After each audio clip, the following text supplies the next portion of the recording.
dia. Bom dia. Mais uma vez, agradecer a vocês pelo convite do Senhor está no céu. Para nós é uma grande alegria poder estar aqui numa casa pertinho da gente. Nós trabalhamos aqui coisa grande, lá, os vizinhos. Então, para mim é uma grande alegria poder falar sobre um tema tão importante dentro da seara do Evangelho de Jesus. Então, que a paz e a luz do Mestre nos envolvam hoje e sempre.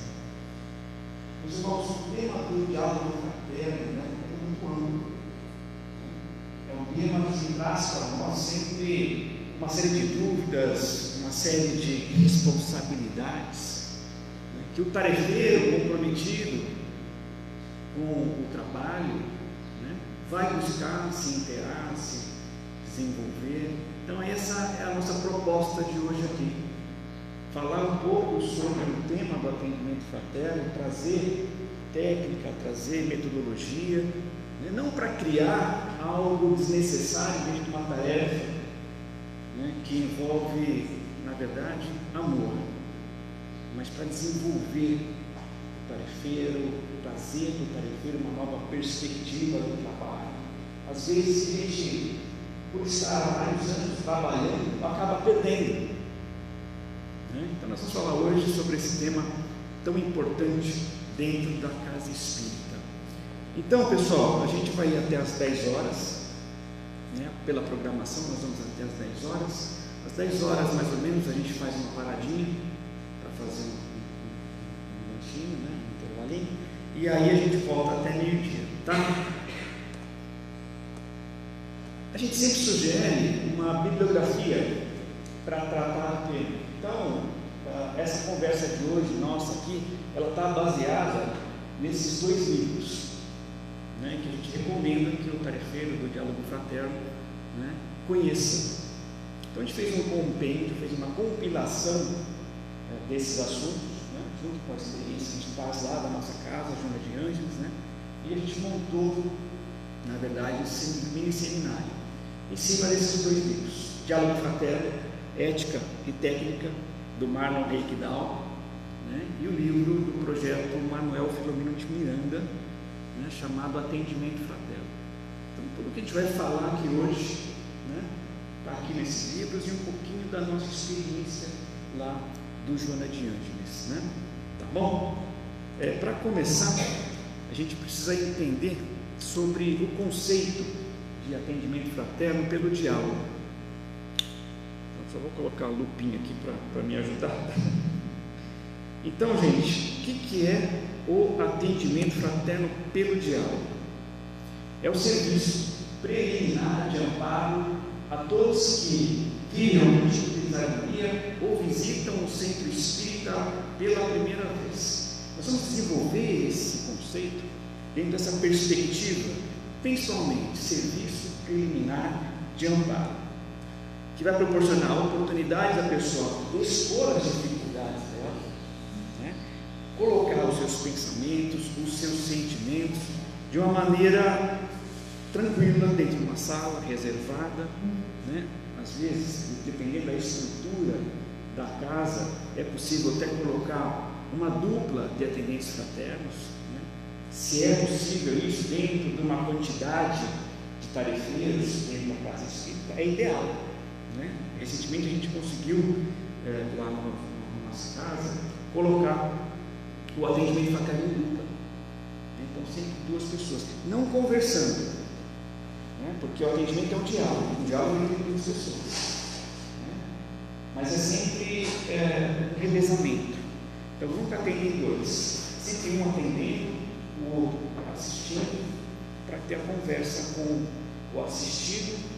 Porque quando você pensa num trabalho de 5.000 atendimentos por ano, é muita gente sendo atendida, e pode ser que tenha alguns problemas, é natural, de um atendimento que não seja tão dentro do esperado, ou a pessoa do assistido vai falar alguma coisa que não é legal, a gente tive alguns problemas, eu vou contar para vocês isso ao longo da nossa exposição de hoje, mas o que a gente precisa ter é o seguinte: dentro da casa espírita, todo atendimento é atendimento fraterno.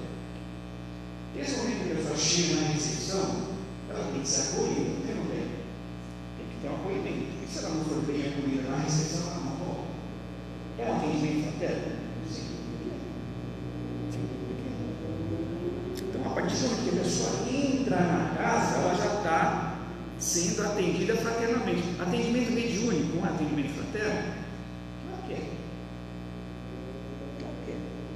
Na biblioteca, se faz atendimento fraterno? Claro que faz. Você vai editar um livro, olha que eu consigo te problema, eu vou dificuldade, estou passando por uma ansiedade, você pode meditar.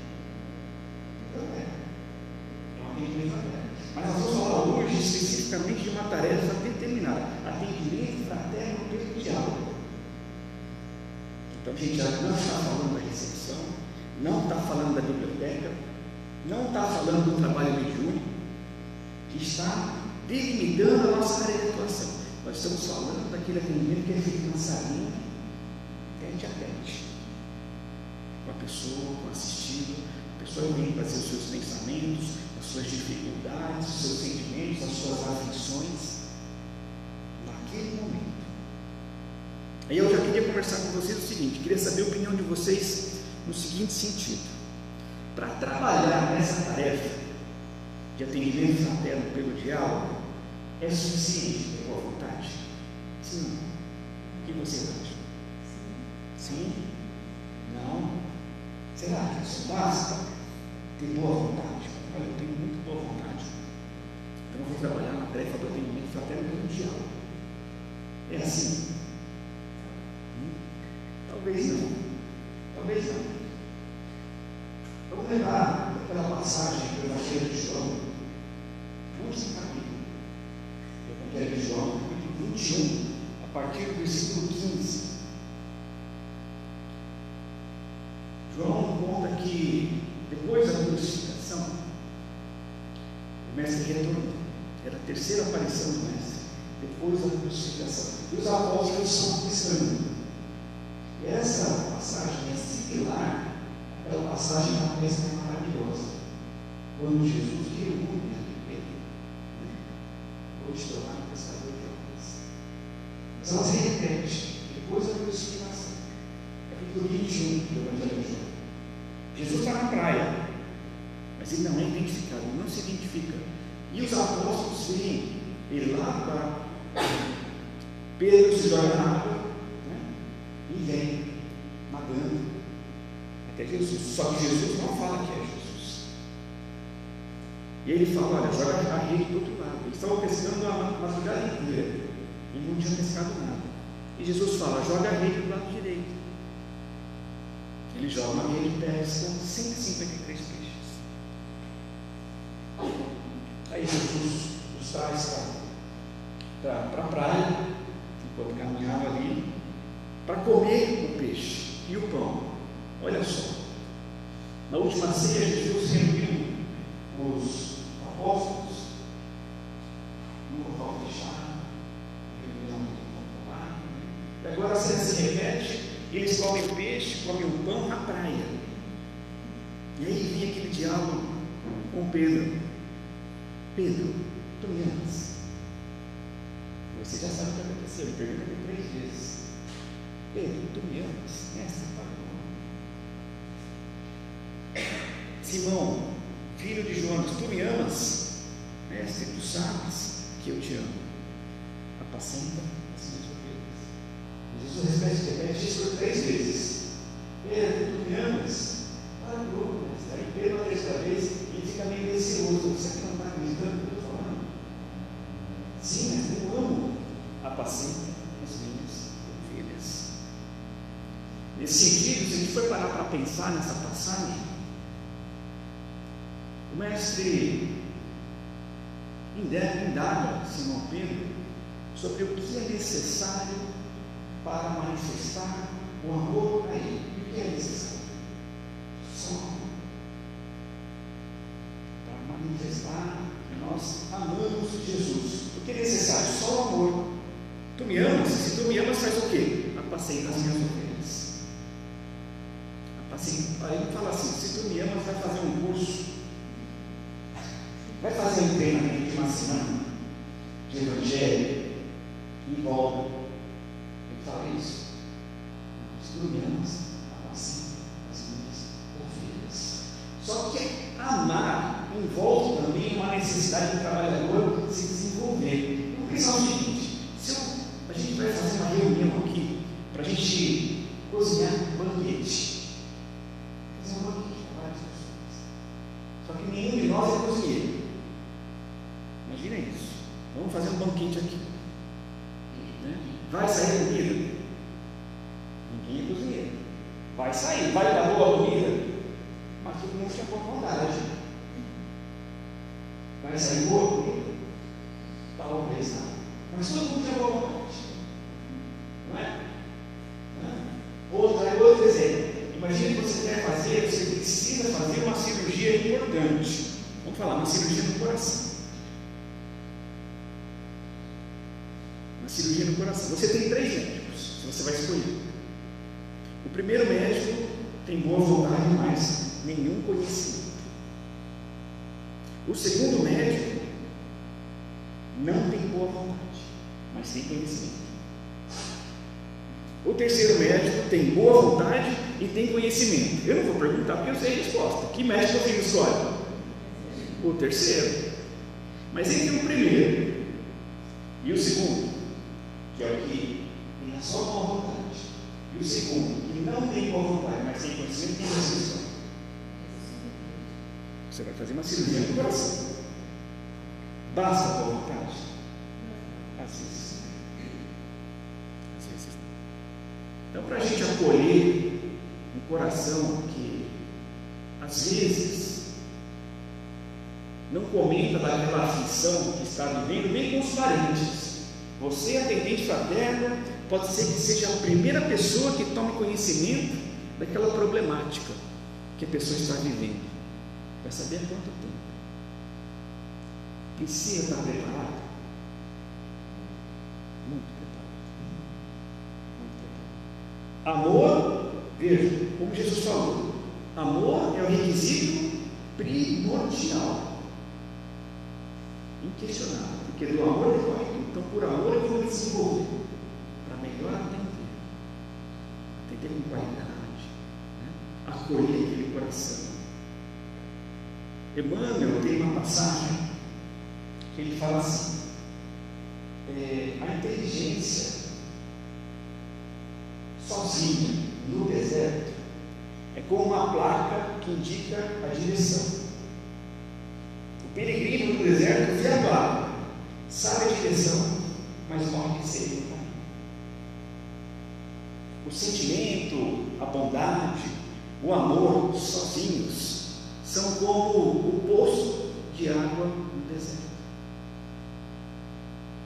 O Espiritismo, meus irmãos, é a conjugação da placa e do poço. Porque não adianta o tarefeiro ter o conhecimento e não ter amor, porque o peregrino vai morrer de sede. Que caminho que nós vamos indicar para ele seguir? Então, o Espiritismo é a conjugação disso, né? Da placa e do poço.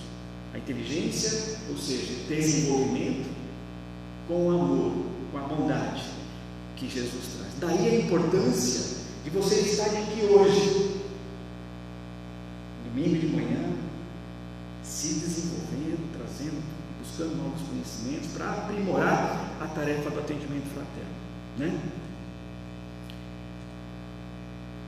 O que acontece? Sem, evidentemente, menosprezar nenhuma tarefa da casa, o atendimento fraterno é uma das tarefas mais desafiadoras, né? Por uma série de características. A casa, como nós falamos, a casa tem vários trabalhos que oferecem aos nossos filhos, mas o atendimento fraterno pelo diálogo, sem dúvida nenhuma, é uma das mais desafiadoras. Primeiro, pela complexidade, né? Seria reduzir o atendimento a algo muito simplista se fôssemos dizer que seria apenas escutar e prescrever paz. Aí reduziu muito o atendimento, né? A importância dessa tarefa. Então não é só isso, não é só lá escutar o que a pessoa está falando e prescrever paz. Por quê? Porque existe implicação ética. O atendente fraterno precisa ter um cuidado na hora de falar, né? Precisa pesar as palavras, que isso vai impactar dentro da perspectiva da pessoa.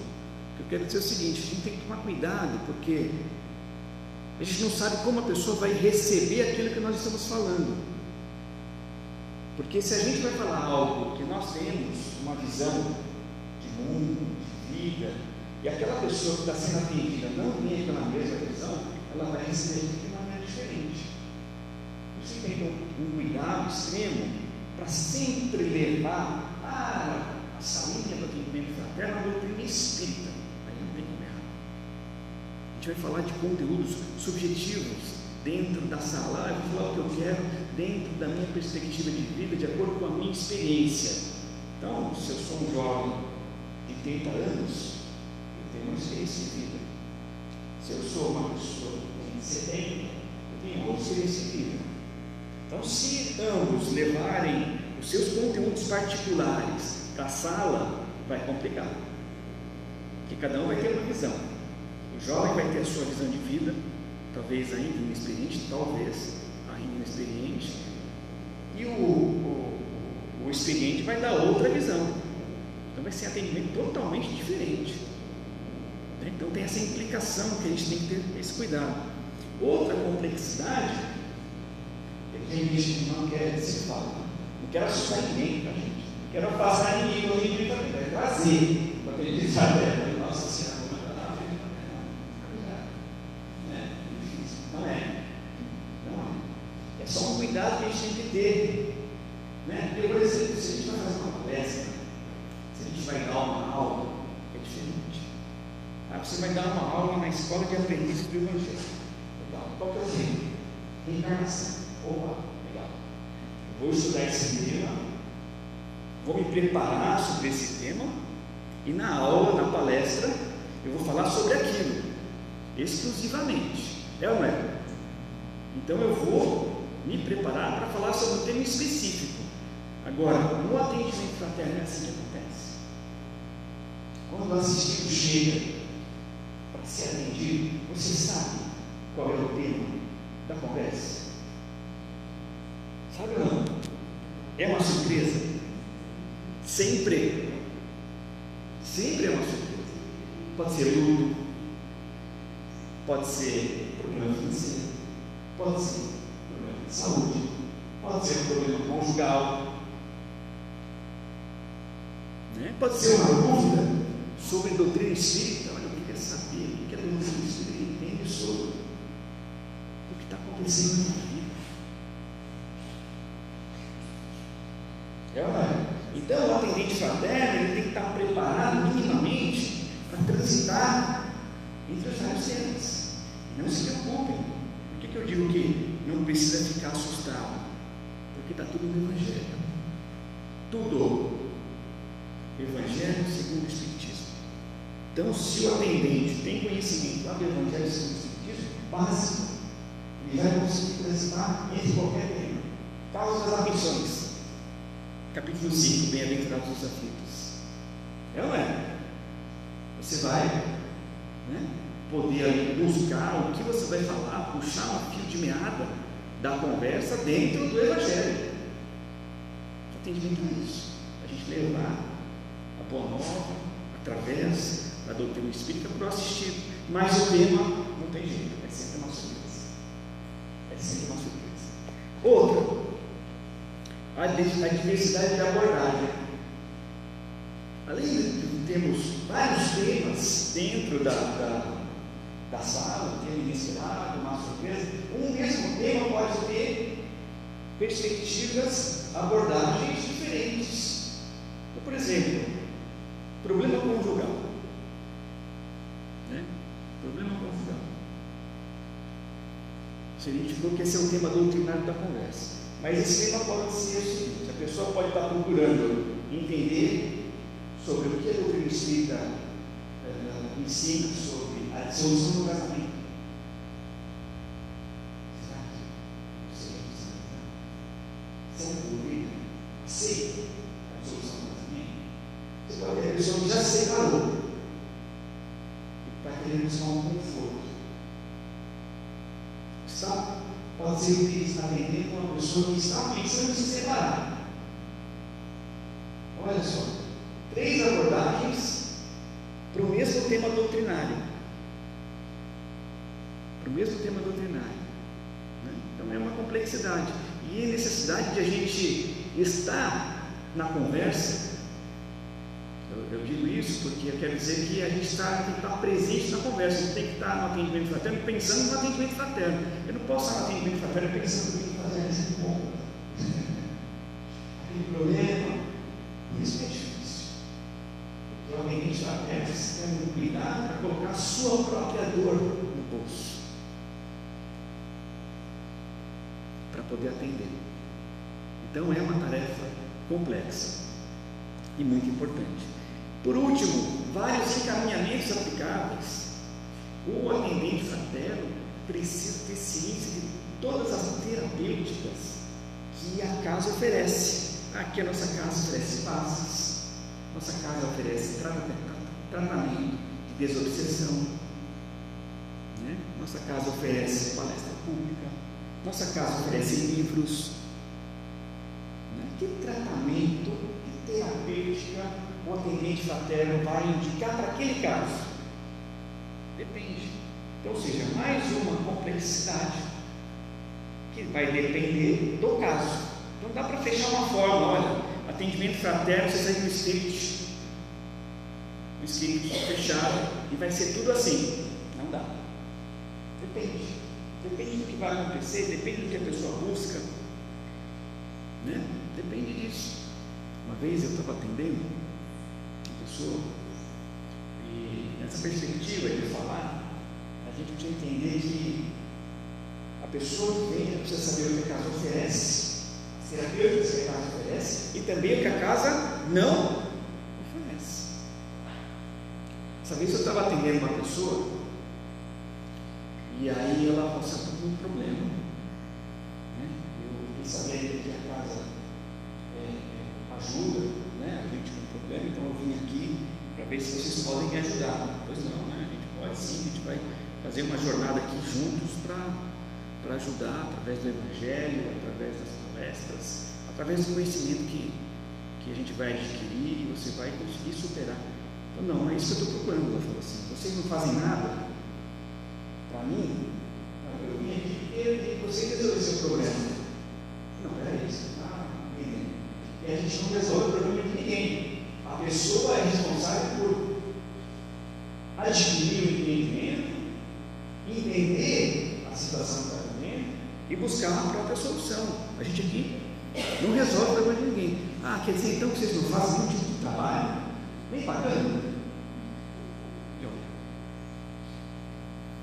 E aqui nessa casa nós somos cardecistas. A casa não oferece esse tipo de trabalho. Talvez isso seja confundido com outro tipo de denominação religiosa, mas é isso que você está procurando, a gente não oferece. Vai ser bravo comigo, você é bravo, mas na verdade ela está equivocada. Mas se a gente não esclarece isso, ela inicia uma jornada dentro da casa sem saber o que a casa oferece. Então a gente precisa falar o que a casa oferece e o que a casa não oferece. Não é assim que ajuda.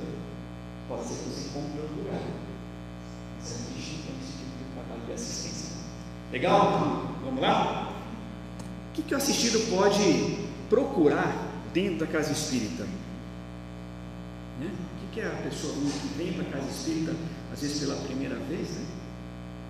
Ela vai poder encontrar? Ela vai querer fazer uma visita, vai querer se integrar às atividades da casa, ela está conhecendo o Espiritismo, ou precisa de uma ajuda material, né? Uma caridade material, ou uma ajuda espiritual, quer se desenvolver na doutrina. Olha, eu quero conhecer mais sobre a doutrina. Aí vai ser encaminhada para as escolas, né? Para as palestras públicas, ou necessita de assistência, de amparo ou de orientação doutrinária. Então, dentro das demandas que o atendimento fraterno pelo diálogo vai receber, não vai fugir nunca disso aqui. Não vai fugir nunca disso. Está sempre transitando aqui nessa área. E o princípio para a gente trabalhar nessa área, sobre o que a gente vai poder fazer dentro da tarefa. Então é algo que a gente tem que ter na nossa mente sempre, que é ajudar sem impor, recebendo todos com carinho e orientando com segurança, sempre respeitando o livre-arbítrio para auxiliar na busca da harmonia. Então um princípio, o que é? O princípio é uma enunciação que a gente tem que ter em mente para desenvolver o trabalho a partir daí. Quando Jesus ensinava, ele impunha os seus conhecimentos? Sim ou não? Jesus nunca atuou pela força. Nunca atuou pela força. Ele deixou que as pessoas o seguissem, se elas quisessem. Ele dava o entendimento, fazia a exemplificação daquele ensinamento. Essa é a diferença, essa é a diferença. Mas as pessoas seguiam o mestre se quisessem. Ajudar sem impor dentro da tarefa do atendimento fraterno é algo muito importante, porque a pessoa pode ter um entendimento diverso. Por quê? Porque somos espíritos imortais. Somos espíritos imortais que trazemos as nossas bagagens individuais, positivas e negativas, das nossas vidas anteriores. Todos somos assim. Então, de repente, você, como amigo, vai falar algo que vai entrar em conflito com um pré-conceito que o assistido tem dentro de si mesmo. E aquele momento seja um momento importante de despertar para aquele assistido, e você ir para aquilo. Você vai impor o seu entendimento, o entendimento da doutrina espírita. Não, nem Jesus fez isso. Nem Jesus fez isso. Então a gente tem que entender que o atendimento fraterno é uma tarefa que vai levar ao Evangelho, vai levar ao amor, vai levar ao entendimento da doutrina espírita sem imposição. O que eu quero dizer é o seguinte: antigamente, na época de Jesus falava aos judeus que criam nele. É uma passagem. Quem eram os judeus que criam nele? Judeus eram aqueles que professavam o judaísmo. E quem não era judeu era chamado de gentil. Gentil. E as pessoas que se convertiam, os gentios que se convertiam ao judaísmo, eram chamados de prosélitos. Eram os prosélitos que se converteram ao judaísmo, Por isso que hoje em dia, fazer proselitismo significa convencer alguém. Fazer proselitismo é convencer alguém.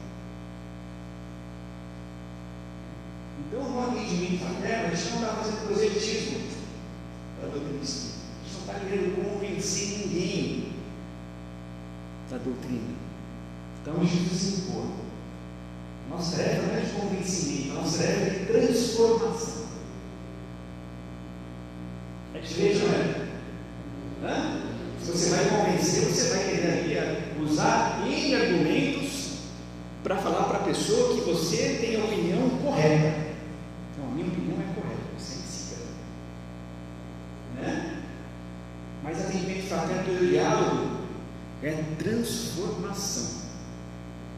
Transformação. Que às vezes,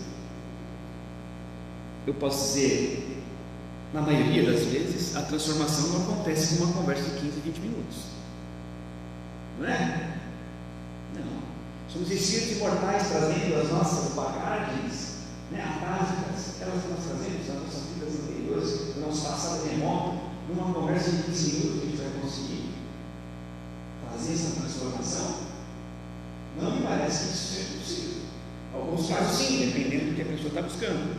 Mas ajudar sem impor, respeitando o livre-arbítrio, é algo que a gente tem que ter dentro de nós, como atendentes fraternos, para conseguir atingir o objetivo. do atendimento fraterno, que é receber bem e orientar com segurança. Receber bem e orientar com segurança. Por que receber bem? Olha só, se a pessoa for mal atendida no atendimento fraterno, ela volta? Sim ou não? Não volta, né? Olha a nossa responsabilidade. Se você teve um mau dia, porque somos pessoas dentro do mundo físico de provas e expiações, por enquanto, né? E cada um tem o seu dia. Tem ou não tem? Posso ter um dia mau, um dia ruim? Claro que sim. Se você levar isso para a sala de atendimento fraterno, vai prejudicar o atendimento? Sim ou não? Sim. Muito ou pouco? Muito, né? Muito. A gente vai falar um pouquinho ainda hoje sobre... Obrigado. Obrigado. A gente vai falar um pouquinho hoje sobre o processo da escuta, né? Mas o que é importante para a gente saber aqui dentro do objetivo do atendimento fraterno é que a gente precisa necessariamente apresentar para o assistido a vida pelo ângulo espiritual. A visão da doutrina espírita, o Evangelho de Jesus, né? Por quê? Porque o Espiritismo é o Consolador prometido. É o Consolador prometido. Mas o Espiritismo tem dupla proposta: consolar e esclarecer. Consolar e esclarecer. Então, imagine que você é atendente fraterno e você recebe uma mãe que perdeu o seu filho. A gente atendeu certa feita lá no Joana, uma mãe que tinha acabado de perder o seu filho. Acabado de perder. O que aconteceu foi o seguinte: ele foi dormir normal. Quando chegou pela manhã, ele não levou para ir para a escola, não estranhou. Foi lá ver o que estava acontecendo. Ele tinha desencarnado durante a noite. 20 anos. 20 anos. Aquilo tinha acabado de acontecer e ela foi buscar atendimento fraterno. E aí? A proposta do Espiritismo é esclarecer e consolar. A proposta do atendimento fraterno é receber bem e orientar com segurança. Como a gente conjuga isso? Estaria correto se eu conversasse com essa mãe que acabou de perder o seu filho, em desespero, sobre a causa das aflições, a justiça divina? Está correto? Está dentro do Evangelho? Está dentro da doutrina? Tá. É pertinente naquele momento? Talvez não. Né? Talvez não. Então esse esclarecimento vai chegar? Essa proposta vai chegar?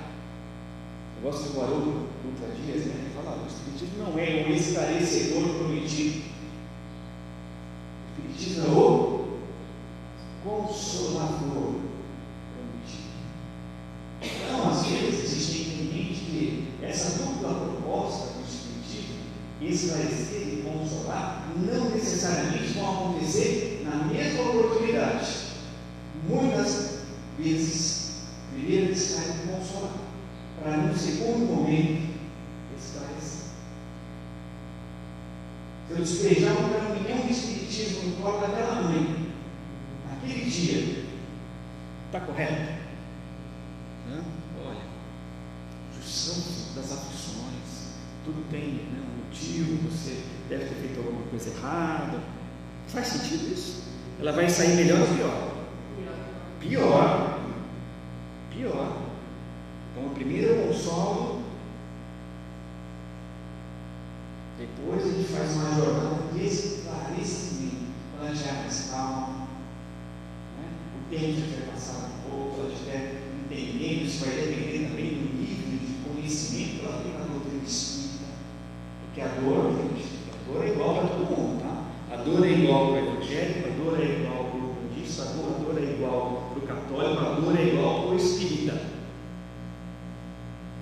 A gente não pode cair na armadilha de achar que não, eu sou espírita, eu aguento.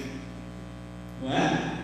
Eu não é. Na hora, quando vê, gente, Então essa mãe, ela precisa ser consolada, e no segundo momento trazer o esclarecimento, através das palestras, através dos livros, outros atendimentos maternos, ou num processo,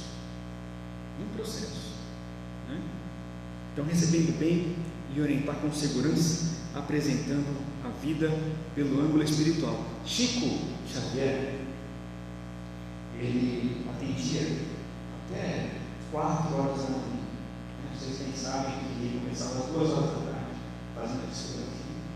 Depois que lia as psicografias, ia até 3, 4 horas da manhã lendo as psicografias, né? Especialmente para as mães que perderam o filho.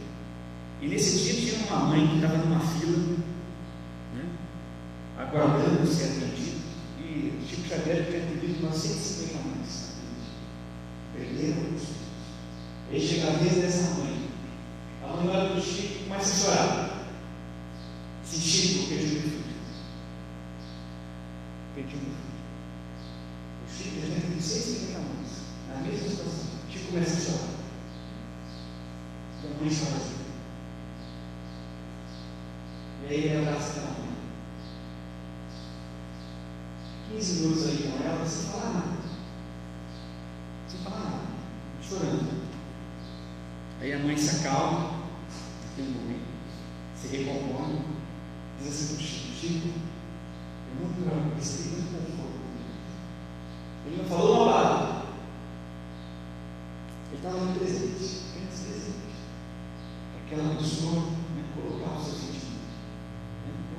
Atendimento fraterno é isso, é presença. Apresentar a vida pelo ângulo espiritual, mas estando presente. Às vezes não precisa nem usar palavras, não é verdade?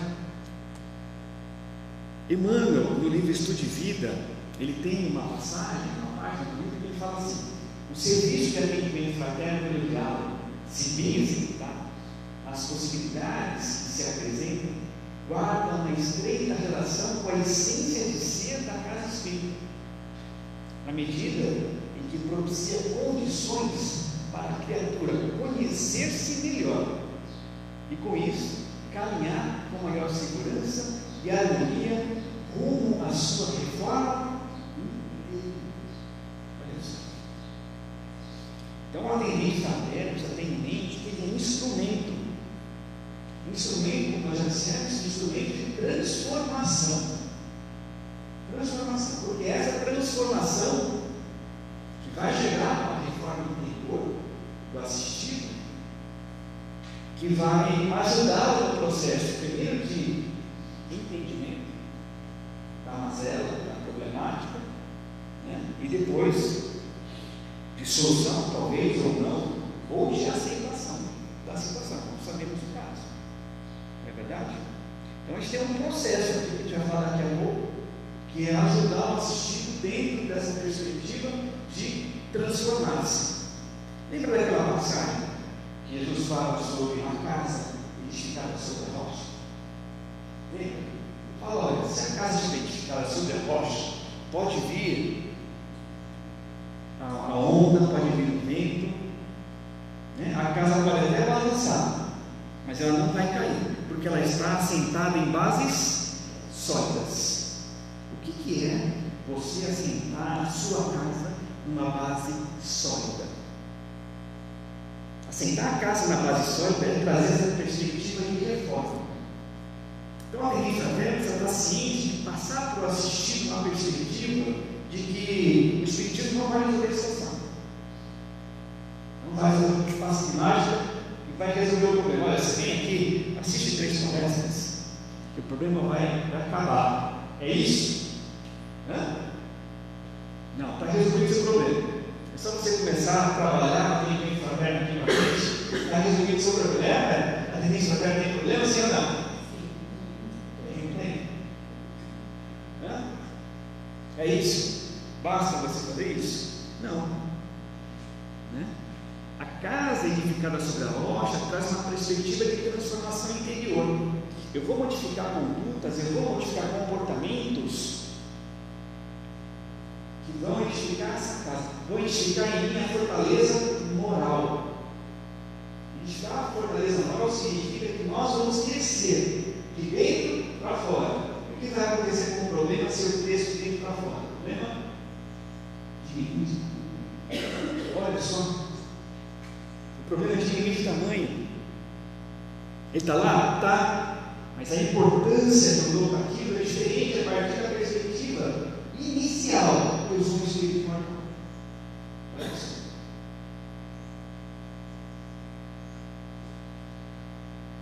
Eu estou passando para assistir a perspectiva de que nós somos espíritos imortais. E como espíritos imortais, nós precisamos ter projetos de vida de espíritos imortais. Sim ou não? Alguém tem projeto de espírito imortal? Você está preocupado com o que vai acontecer depois? Todo mundo?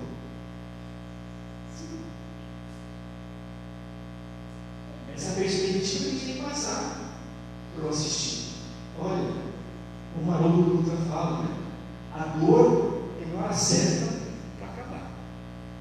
A dor tem hora certa para acabar. Isso cria dentro de nós, enquanto atendentes, enquanto assistidos, porque muitas vezes nós trocamos de lugar, sentamos na cadeira do atendente, depois revezamos, né? Sentamos na cadeira do assistido. A necessidade de criar, de edificar em nós essa fortaleza moral. Porque quando a onda vier, quando o problema vier, a casa até balança, mas ela está edificada numa base só. Porque a onda vai chegar para todo mundo, sim ou não? Vai chegar para todo mundo. A diferença é essa. Como é que eu vou reagir quando a onda bater?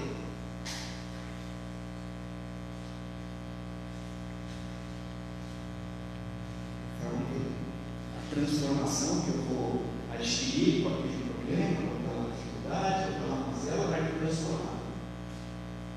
Então, muita perspectiva sobre a problemática que eu estou vivendo. Muitas vezes isso evita o suicídio.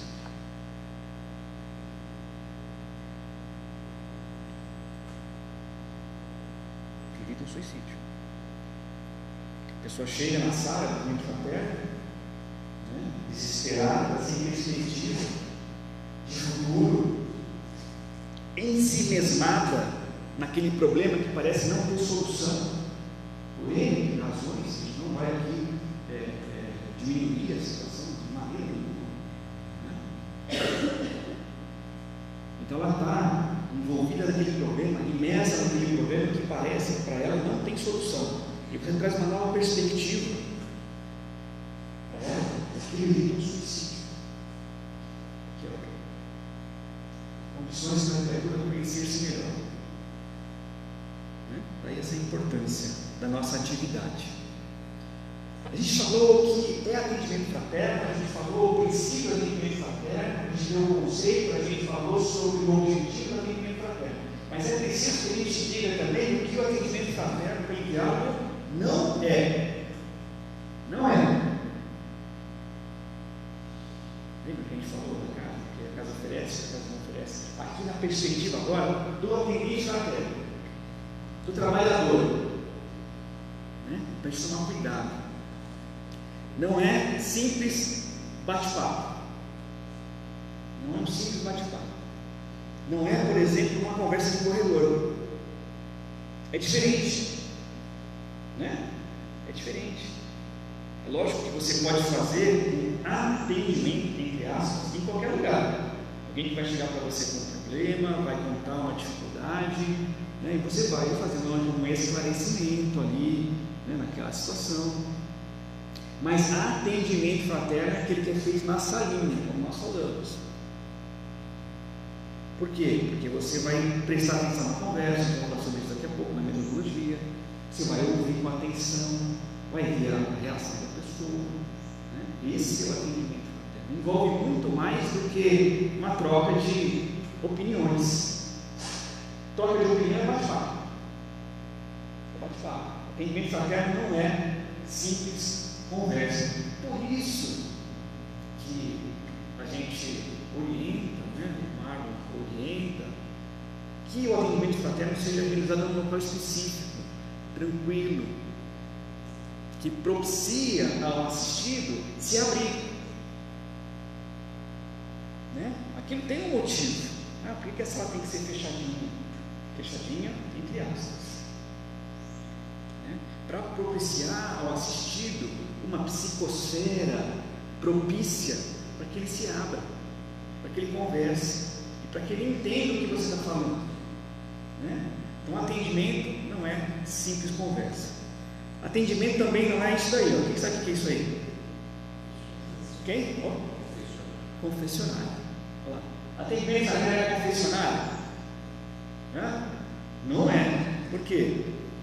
A pessoa não vai trocar ali com você confidências por penitências. Olha, é isso aí que você está me falando, isso aí que você fez. No mínimo uns 15 passos P3P, no mínimo umas 3 semanas aí de obsessão. É isso que você vai fazer? Não. Por quê? Porque não é uma confidência em troca de penitência. Não é? Então, atendimento fraterno não é confessionário, a pessoa vai relatar, né, os erros que ela cometeu, para que você diga o que ela vai fazer para reparar aquilo de uma maneira penitencial, né? Não é essa a perspectiva. Por que eu estou dizendo isso? Porque o atendente precisa ficar atento na conversa. Se a conversa descamba para o excesso de punição da pessoa, a culpa que a pessoa revela começa a ficar muito grande, ela está se penitenciando ali à sua frente. Você ali com muita cautela, né, vai se desviar disso, para que a conversa não se encaminhe para essa perspectiva de penitência. A gente vai falar sobre isso hoje ainda também na parte técnica, porque a gente faz aqui algo que a gente pode usar a partir de amanhã, os atendimentos de amanhã. Não sei quem vai atender aqui amanhã, não sei como é que funciona aqui a casa para existir atendimento fraterno, né? Mas amanhã você vai poder usar isso, amanhã. Legal? Tá? Então a ideia aqui é tirar esse peso do atendimento fraterno de penitência, de culpa. Penitência, quando a gente fala de culpa, né? Alírio de Cerqueira Filho, ele tem uma página que diz: diante dos nossos erros, né? A gente pode usar isso também. Diante dos nossos erros, a gente pode ter 3 condutas. Errei, pisei no tomate. Errei. O que eu posso fazer daqui por diante? Ou eu posso me culpar, levar essa culpa nos meus ombros, e essa culpa vai me impedir de caminhar, porque é um peso enorme no ombro que eu vou carregar, ela vai me impedir de caminhar adiante, de prosseguir adiante, né? Aí os processos depressivos, os processos de pânico, né, que podem acontecer por excesso de culpa. Ou eu posso simplesmente me desculpar. Só que desculpar, como ali fala, não é você pedir desculpa pelo erro. Esse desculpar significa tirar a culpa de você e colocar a culpa no outro. Senão eu só errei, porque a Marcela me forçou. A culpa é dela. A culpa é dela. Então eu estou me desculpando. Estou tirando a minha culpa e jogando a culpa nela, pelo meu ato. E tem os espíritas cristãos, né, que precisamos ter a perspectiva de continuidade, de espírito imortal. Errei, pisei na bola, né? Pisei na bola, não vou fazer de novo, vou me esforçar para não fazer de novo. E a gente resgata a passagem da mulher adulta. Depois que as pessoas que queriam apedrejar a mulher vão embora, o que Jesus disse para ela? Mulher, onde estão aqueles que te condenaram? nem eu te condeno. Mas ele não para aí. O que ele fala depois disso? Nem eu te condeno. Ide e não peques mais. Ou seja, continua caminhando, mas cuidado para não errar. Faz sentido isso para vocês? Faz sentido? Então a gente pode usar isso dentro do atendimento fraterno. Atendimento fraterno não é aconselhamento. Aconselhamento. E aqui a gente tem que tomar um cuidado extremo, né? Por quê? Porque invariavelmente os assistidos vão chegar no atendimento fraterno querendo fazer algum tipo de consulta para você sobre essa ou aquela situação, sobre agir assim ou assado. Eu estou tendo um problema com o meu chefe, faz um tempo, não aguento mais trabalhar com ele. O que você acha? Eu disse, não. Você vai responder? Como é que você vai responder a um questionamento desse? Vamos pensar que o princípio do atendimento fraterno é respeitar o livre-arbítrio. Por que o atendente fraterno não pode dar conselhos? Faz assim ou faz assado? Porque o livre-arbítrio é do assistido. E o atendente fraterno interferir no livre-arbítrio é uma responsabilidade.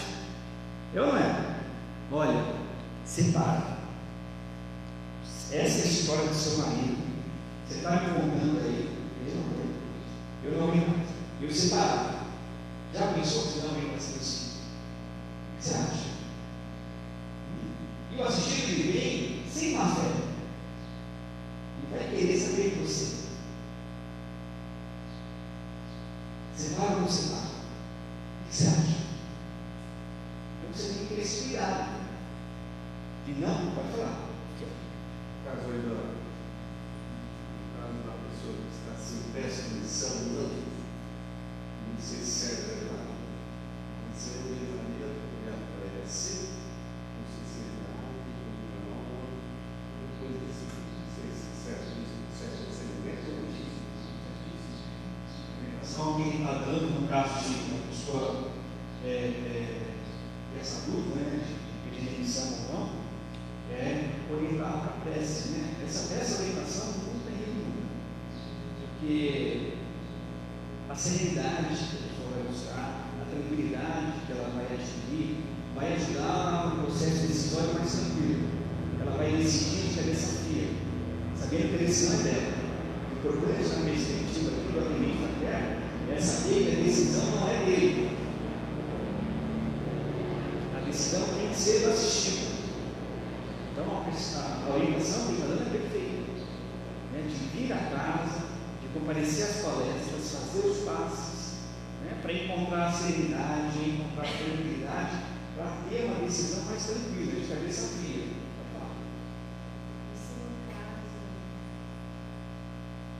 Isso é um caso com pessoas assistindo, falar assim, daí, conhece uma pergunta muito difícil, assim, que ele era uma decisão que só ele poderia tomar e agir de uma forma mais calma, se concentrasse no pensamento de Deus, com Jesus, para que essa decisão fosse sempre a melhor que ele fosse tomar, mas tinha que ser uma decisão que partisse só dele. Perfeito, perfeito. A gente vai falar sobre essa técnica hoje ainda, algumas dicas que a gente vai trazer para você poder desviar, né? E evitar de cair no aconselhamento, de uma maneira que você vai usar um tato psicológico, a gente chama um tato psicológico para você não ferir a pessoa, né? Também trazer para ela essa realidade que ela está colocando. Olha, a decisão é sua, né? A gente vai falar sobre isso daqui a pouco. Importante a gente ter para nós aqui o seguinte: respeitar o livre-arbítrio é tomar cuidado para não cair na armadilha do aconselhamento. Olha, eu já vivi isso. Então eu faria o seguinte: eu recebi queria me separar. Olha só, pedi. Por quê? Porque o conteúdo pessoal dentro da sala do atendimento fraterno é prejudicial. Por quê? Porque a pessoa está passando por um processo de separação. Você, como atendimento fraterno, já fez a sua separação. A sua separação foi uma separação litigiosa, daquela difícil, né? Memórias, brigas, né? A pessoa vem, vai falar para você assim, ó, cara, velho, separa ou não separa? Se você levar a sua experiência de vida para esse momento, você vai falar assim, olha, vou separar, não, dá mais trabalho. Dá mais trabalho do que permanecer casado. Por quê? Porque você vai levar a sua experiência de vida. E de repente não é aquela experiência que a pessoa vai passar. Dentro da programação encarnatória dela, dentro das necessidades evolutivas dela, não é a mesma vivência. Tem pessoas que fazem separação e é uma separação tranquila, as pessoas permanecem ricas, sem contar. Então, se a gente levar a nossa experiência pessoal para a sala de atendimento fraterno, vai prejudicar, vai cair no aconselhamento. Porque se eu tive, por exemplo, uma separação que foi tranquila, e a pessoa está vivendo lá no inferno, não, você está faz sentido isso? Tem esse cuidado, essa perspectiva em mente. Outra coisa que o atendimento fraterno não é, olha lá, consultório de psicologia, né? Pode ser que vocês sejam pessoas que trabalham na área, terapeutas, psicólogos, psiquiatras, né? Que atendam no atendimento fraterno. Pode ser que vocês exerçam outras profissões que não somente a psicologia, a psiquiatria, os terapeutas. Mas o atendimento fraterno é um local em que o que vai brilhar é a doutrina do Espírito, é o Evangelho de Jesus. Se a pessoa identifica que é necessário um atendimento médico especializado, a gente pode indicar. Olha, é necessário que você consulte um psicólogo. Recomendo fortemente que você se consulte com um psicólogo, com um psiquiatra. Seja que tem um problema. Você vai recomendar que a pessoa consulte um psicólogo, não o psicólogo. O psicólogo é você dar o cartão. Olha, vai nessa pessoa aqui, ela é ótima. Vai nesse advogado aqui. Esse advogado aqui, ó, ele é certeiro para resolver problemas de inventário, sabe? Problemas de briga, de herança. Esse advogado aqui é só.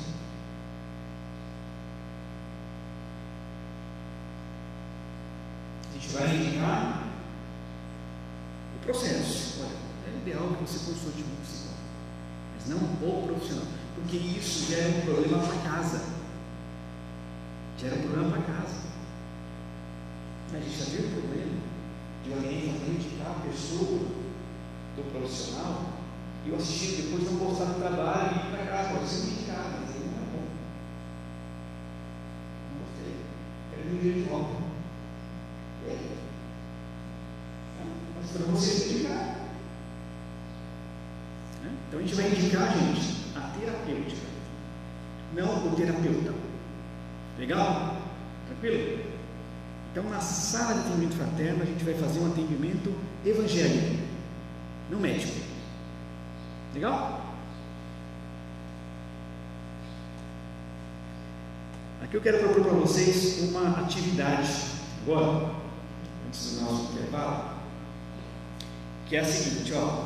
Eu queria saber de vocês como evitar o aconselhamento que interfere no livre-arbítrio no atendimento fraterno. Como que a gente pode evitar o aconselhamento que interfere no livre-arbítrio dentro da sala de atendimento fraterno? E para facilitar, eu trouxe aqui alguns casos, né, que a gente vai analisar juntos aqui. O primeiro é o caso do Carlos, um homem de 25 anos, solteiro, recebeu uma oferta de emprego no exterior Embora esteja entusiasmado com a oportunidade, ele está em dúvida sobre deixar sua família, a faculdade, os amigos e enfrentar um novo começo. As emoções presentes nesse atendimento são as seguintes: excitação, medo e incerteza. A gente vai identificar isso dentro da conversa do Carlos, né? A Carla, uma mulher de 38 anos, está enfrentando problemas no seu casamento e considera a separação, ou seja, ela quer separar, ela não separou ainda, ela está com um problema, ela quer separar. Ela se sente confusa e está buscando conselhos sobre como tomar a melhor decisão para a vida dela e para o bem-estar. Emoções presentes: tristeza, confusão e esperança de solução. E o último caso é o caso da Silvia, uma mulher de 45 anos que está passando por uma fase de insatisfação no trabalho e busca orientação para tomar decisões sobre a sua carreira. Ela está considerando mudar de profissão, mas se sente insegura sobre qual caminho a seguir. Emoções presentes no atendimento: a insatisfação dela diante dessa vida que ela está vivendo, insegurança e dúvida. E aí? Que conselho vocês acham que eles estão buscando? Queria saber, né? O que dizer para não cair na armadilha do conselho? Vamos voltar aqui. Vamos lá, para o Carlos, para a Carla e para a Silvia. O que a gente pode dizer para evitar cair no aconselhamento, né? Primeiro, o Carlos, que está ali buscando uma orientação sobre a mudança de vida, que ele vai para o exterior, vai enfrentar um novo começo, vai deixar tudo aqui: família, faculdade, amigos. E aí, o que a gente pode falar para ele? Na verdade, o que está buscando, gente? Primeiro a gente chegar a isso.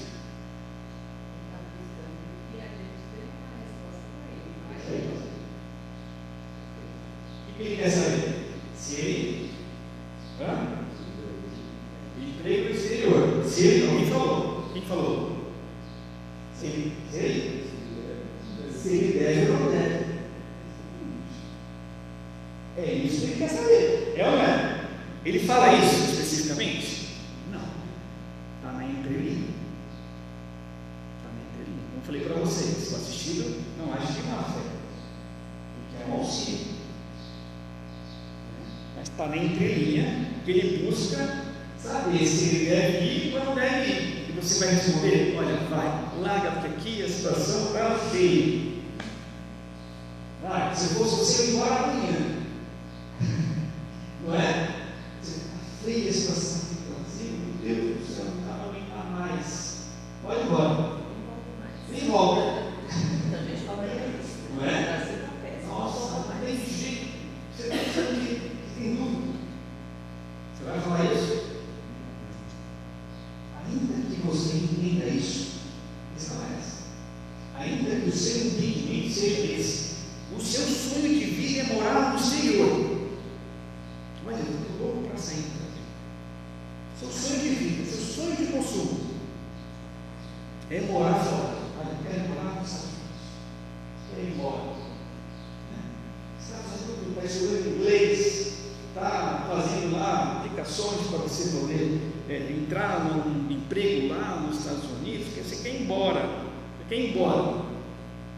Você vai falar o que para ele? Vamos juntos? Tem lugar para mais um? Posso fazer a mala? E se o assistente, o atendente, né, falar assim, aí você tem que contar o prós e o contra, né? Tá certo isso? Está corretíssimo. Perfeito. A decisão é da pessoa, né? Ele que vai avaliar as consequências e os objetivos do que ele vai fazer, né? A gente vai levar para ele essa visão sutilmente, né? Você não vai falar para ele: olha, eu não vou responder isso, não é? Pessoal, você quer saber se você quer mudar do exterior? Não, eu não posso te responder isso. Você não vai falar isso, né? Você tem que ter o quê? Tá? Psicológico. Segundo o que a colega falou, aí você pode falar para ele assim: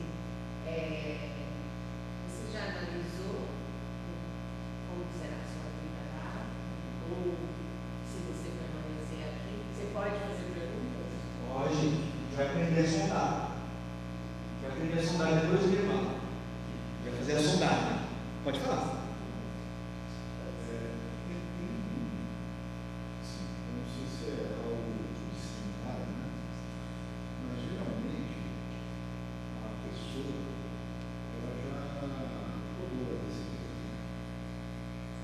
Porque se ele não quisesse ir morar no exterior, fazer essa mudança, ele nem queria preocupar. Na minha cabeça foi imaginando. É, Então ele está com vontade de ir. sem dúvida. Sem dúvida. Ele impede, ele Exatamente. Essa perspectiva é real. É real. E a pessoa, às vezes, precisa de alguém de fora que diga, vai. Exatamente. Esse é o ponto. E aí, se der errado, quem decidiu? Mas na casa espírita, na casa espírita, me falaram para ele. Me falaram que não tinha problema. Pode ir? Pode. Aí não dá certo, dá tudo errado. Por quê? Porque não está dentro da proposta encarnatória, do planejamento encarnatório daquela pessoa. Tem que voltar. Mas quem que deu o aval? Quem que deu o aval? Foi o tenente fatal. Né? Então a gente vai ter que tomar esse cuidado para não cair nisso, de responder e mostrar para ele que quem tem que decidir é ele, avaliar como ela falou, né? Os prós, os contras, para ele tomar uma decisão de cabeça fria. E aí, conjugando com o que ele disse, a gente vai poder ajudar a pessoa, orientando-a a fazer uma conexão com o seu mentor individual, né? Para tomar uma decisão mais serena. Olha, a resposta vai conseguir dentro de você, né? O outro caso da Carla, né? Ela quer se separar, E aí? Também está numa medida que ela gostaria que alguém tomasse uma decisão dela. Exatamente. Não está claro aqui, por exemplo, quanto tempo de casamento.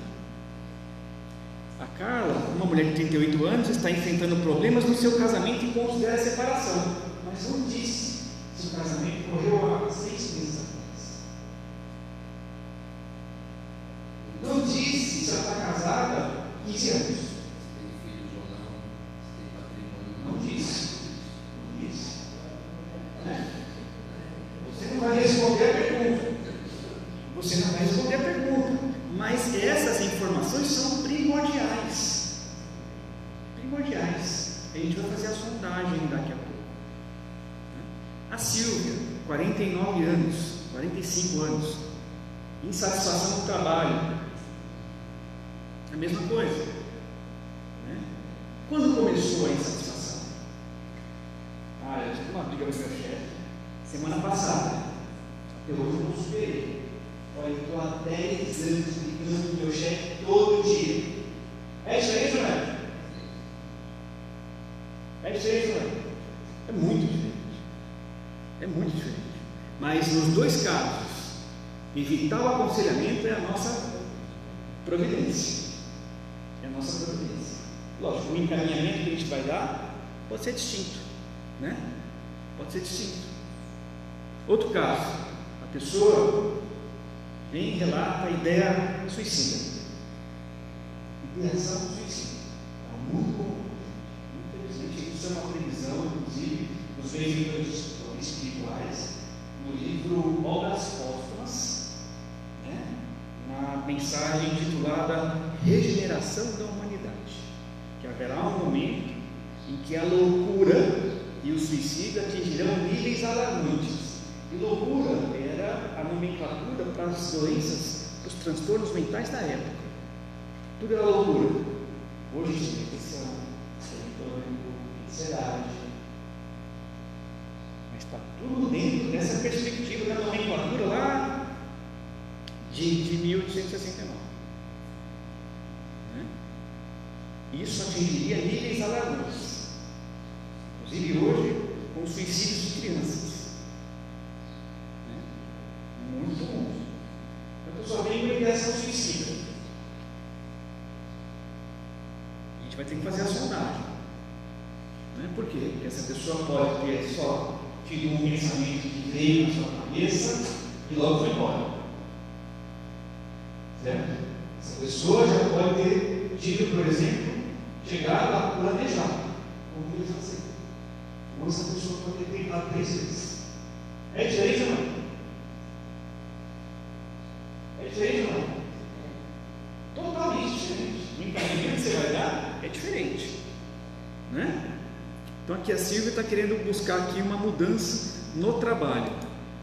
Vamos ver aqui o que a gente pode dizer aqui para o Carlos que quer mudar de país. Olha lá o que ela falou. A gente pode dizer para o Carlos: muito cuidado, né? Esse tipo de resposta não cabe a nós, nem a ninguém, senão a você mesmo. Você mesmo tem que avaliar, né, o que você espera para o seu futuro, qual que é a sua ideia, né, de família, de amigos, o que você prefere realizar daqui por diante. Você que vai ter essa perspectiva. Carla, quer separar ou não? A gente pode dizer para ela: será que existe uma resposta pronta? Assim como você está esperando? Ou será que essa resposta tem que ser construída dentro de você? Olha que legal. Muda ou não muda? Muda. Você está dizendo para ela assim: eu não vou responder. Eu não vou responder. Mas de uma maneira super educada. Você está trazendo para ela a ideia de que a responsabilidade pela decisão de quem é? Dela. É dela. Preservando o livre-arbítrio. Veja. A Silvia quer mudar de profissão ou não? Olha o que a gente pode dizer para ela: será correto você entregar a sua vida a alguém para que essa pessoa lhe diga o que fazer? Quem é essa pessoa? Você aí, para quem está perto. Será correto você entregar a sua vida a alguém e essa pessoa, que é você, Adeline Fraterno, lhe diga o que fazer, o que não fazer? Você acha que é correto? A pessoa já vai assim mesmo. Eu tenho que decidir. Eu tenho que decidir. Nos 3 casos, Claro. que o gerente colocou com relação à prece, seria o primeiro ponto. Com certeza. Automático. Sim. Até porque nos 3 casos a causa e efeito só atinge a pessoa na sua própria decisão. Então, em suma, os 3 casos distintos, cada qual na sua linha, mas todos com a resposta basicamente A mesma. voltando para ela. Perfeito. Estou aqui para te orientar no decidir por você. Exatamente isso. Perfeita colocação. Trazer essa ideia para a pessoa de que ela que vai decidir, não a gente. E que a gente pode ajudar nesse processo decisório.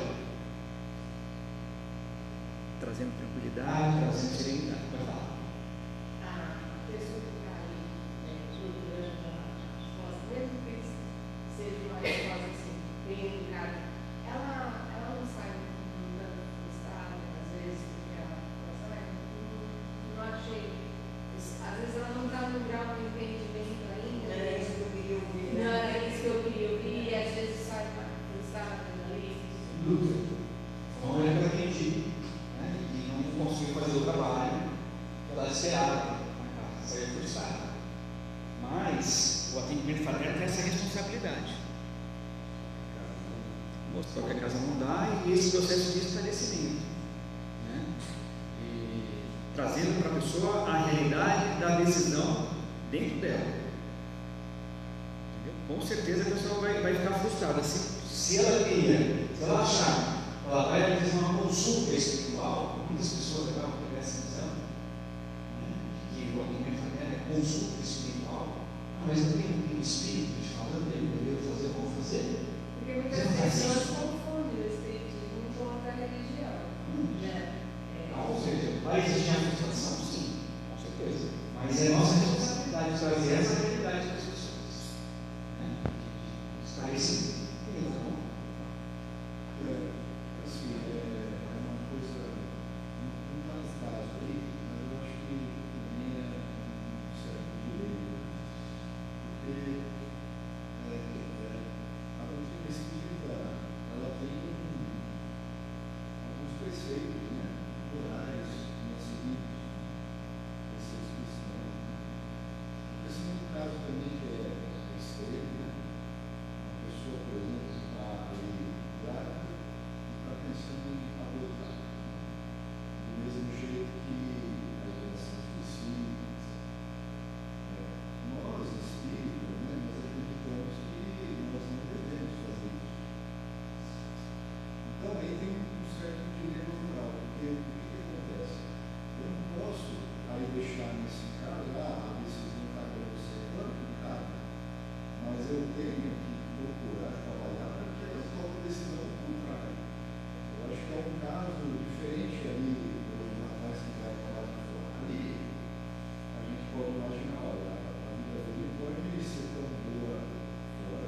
aí pode trabalhar aqui também. Então é um caso aí, porque para decidir aí o que ele vai fazer no caso do trabalho. Mas nesses casos mais extremos, que envolvem vida, aí eu vejo assim, até uma certa obrigação você tentar evitar que a pessoa tome aquela decisão. Então, não é assim, ela que vai tomar. Eu deixo ali na aberta, né? Eu vou falar, você está pensando em voltar? Então, mas eu não posso ter uma postura mesmo. Eu preciso tentar trabalhar com ele. Perfeito. Não sei se é um caso. Vai falar? Mas perfeita a sua colocação. São casos distintos, né? Então, o que a gente costuma falar nesse caso é o seguinte: a pessoa, ela está indo numa casa escura. Sobre o que ela vai ouvir? Sobre o que ela vai ouvir? Quem falou? Espírito. Certo? Então ela vem, casa espírita, fazendo um livro, que essa aí, esse exemplo que ele está colocando, ela vai ouvir sobre o espiritismo. O espiritismo não é totalmente como colocou. O espiritismo só permite, entre aspas, o aborto numa questão, numa possibilidade, questão 359 do livro dos Espíritos, quando tem risco de vida para mim. Questão 359. Os outros casos, o Espiritismo proíbe. O Espiritismo proíbe. Ou se a pessoa quiser, ela vai. Nossa responsabilidade é o tratamento. E levar para a pessoa essa perspectiva. O Espiritismo é contra isso. Isso é nossa responsabilidade. Como alguém fala. É contra. É contra. Se você fizer isso, você vai sofrer consequências. É a própria ação da lei de causa e efeito. Então, de trazer esse entendimento para aquela pessoa. Pode não estar pensando na consequência daquela. Então, a colocação dele é perfeita. A gente precisa alertar a pessoa sobre o Espiritismo e o entendimento do Espiritismo sobre a ideia suicida. A responsabilidade pela consequência drástica que vai acontecer se a pessoa cometer pecado. Isso é obrigação nossa. Isso é obrigação nossa. É que aqui são situações em que cabe duas opções igualmente viáveis: ir para o exterior, não ir para o exterior. É viável? É viável. Pode ser que esse terreno exterior? Pode. Pode ser que esse terreno continuando aqui? Pode também. Sabemos se isso vai acontecer? Não. Então a gente não vai decidir por ele. Não vai dar essa orientação. Agora, ideação suicida, a gente vai ser obrigado a falar sobre a responsabilização do espírito imortal que comete o suicídio, para evitar o suicídio. Isso é nossa responsabilidade, evitar o aborto, num processo de esclarecimento. Não de falar assim, olha, não faça. Por quê? Isso é dentro do livre-arbítrio da pessoa. Certo? A gente vai oferecer uma perspectiva. Olha, não faça, não é recomendado. Não é recomendado. Sabe por que eu digo isso? Porque senão o atendente da terra vai acabar assumindo uma responsabilidade por algo que não está na mão dele. Você fala com a pessoa, conversa com a pessoa, ela sai e, por exemplo, comete o aborto. Não é nossa responsabilidade. Nossa responsabilidade é fazer o esclarecimento, um processo de esclarecimento. Essa é a nossa responsabilidade. Senão a gente vai ter um desafio de resolver o problema da pessoa. Isso não é saudável para ninguém. Porque é coisa que está na mão da pessoa, não tem jeito. Agora, esse processo de esclarecer, de colocar a visão da doutrina espírita sobre aquele fato, é obrigação nossa. Você está correto? Coberto, mas pode fazer. Falando que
delicado. É muito delicado, é um assunto difícil de atender, mas a gente tem que ter em mente, o atendente fraterno tem que ter em mente que aí a gente está dando a visão da doutrina espírita para a pessoa.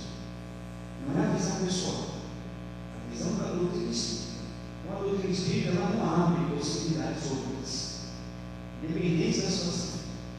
A única possibilidade que a doutrina espírita abre é a questão cristã. E aí a pessoa pode imaginar o seguinte: olha, a legislação brasileira permite o aborto em 2 casos. Certo? Anencefalo, né? E gestação de rodízio. A legislação brasileira permite o aborto nesses 2 casos. Isso é uma coisa. A legislação é algo que varia no tempo, no local, na cultura e na sociedade.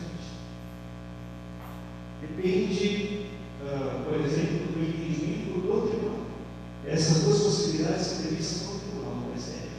E tem uma composição. Hoje. Amanhã é outra composição. Amanhã o entendimento pode ser outro. Pode mudar a perspectiva. Daqui a 10 anos pode reverter e voltar ao que era 20 anos atrás. Então a legislação tem essa perspectiva de ser mutável. Mutável. A lei divina ou lei natural, ela é imutável. Ela é universal. A lei divina, que é a lei natural, ela vale para todas as épocas, para todas as sociedades, para todas as culturas, independente do tempo. Então ela não tem variação. O Espiritismo está trazendo para nós o conceito de lei divina ou natural. Independente da posição do atendente fraterno, né, que lógico vai manifestar sua empatia nesse ponto, concordo com você, tá? De ser empático com a situação. A gente pode manifestar nossa empatia, só que a gente tem que trazer para a pessoa a visão espírita da situação. E a visão espírita da situação é uma visão, por exemplo, que João de Anjos está no livro Após a Tempestade, no capítulo 10. Ela fala assim: os filhos não são realizações fortuitas. Os filhos não são realizações fortuitas. Livro Após a Tempestade, capítulo 10. Não dá nenhum tipo de condicionante. Não dá nenhum tipo de condicionante. Então, na perspectiva espírita, Deus está no controle de tudo. Então, se a Deus ocorreu uma situação como essa, porque ali tem um propósito. A gente não pode imaginar uma perspectiva de Deus, essa perspectiva a gente pode passar para o assistido de uma medida investida. Olha, Deus é inteligência primária, é inteligência suprema, causa primária de todas as coisas. Deus está no controle dele. Será que uma gravidez seria algo que fugiria ao controle de Deus? Independente da causa. A gente está sendo empático com uma discussão, lógico, né? Pode ser isso. Mas a gente tem que trazer essa perspectiva. Vai depender do atendimento. A gente vai consolar primeiro e depois esclarecer. Que ponto que a gente está nessa conversa? A gente está na consolação ou a gente já chegou na fase do esclarecimento? Vamos lá, para perceber isso. Esse processo. Então a gente vai trazer para a pessoa uma perspectiva de que tudo existe por um propósito. Os caminhos que os filhos chegam são caminhos, às vezes, que nós não entendemos. A Joana disse, né? Mesmo nos processos de, por exemplo, como é que fala? Então, tem mais filho, como é que fala? Contraceptivo. Os processos contraceptivos, se existir uma necessidade encarnatória, por isso que encarna chegar aos seus braços, ele vai chegar de uma maneira ou de outra.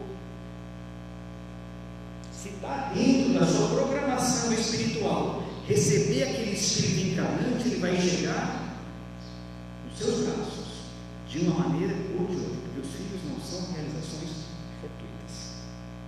Legal, gente? Então a gente vai trazer essa perspectiva para a pessoa, né? Que tudo tem um propósito. E vamos desenvolver com ela esse tipo de reflexão. Legal? Pode falar.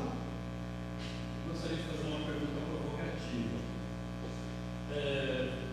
Nessas três possibilidades apresentadas, a gente poderia dar alternativas. Por exemplo, a pessoa que está pensando em se separar, né? Então está implícito aí que duas pessoas estão em conflito. E sempre tem três versões, né? A dela, a dele e a verdadeira. A gente não tem acesso à verdadeira, né? O jovem que está pensando em ir para o interior, então a gente fala, olha, se você for, você pode ter sucesso, né? E se você decidir não ir, você sempre vai ficar na incógnita, se deveria ou não ter ido. É como no caso da separação, né? Se você se separar, você vai estar aliviado no primeiro momento, vai depois no segundo momento, você vai sofrer um luto que pode demorar alguns anos para passar, né? Você vai sentir a tristeza da pessoa e tal, né? E no terceiro caso, a pessoa está pensando em se demitir. Aí você pode falar, olha, realmente, se você se demitir, você no primeiro momento vai estar aliviado, depois você vai ter a falta da regularidade do seu pagamento e você pode se arrepender. Ou seja, nessas três situações eu posso apresentar alternativas distintas, eu devolvo a dúvida para a pessoa de qual caminho ela Com certeza, com certeza. A gente vai falar hoje, no final da nossa apresentação, sobre perguntas abertas e perguntas fechadas. Tá? Perguntas abertas e fechadas para facilitar as coisas. A questão é assim, o fundo da sua pergunta é o seguinte, sobre a questão do casamento. O Espiritismo, ele não é contra a dissolução do casamento. Está lá no capítulo 22 do Evangelho segundo o Espiritismo. Não separemos em dois minutos.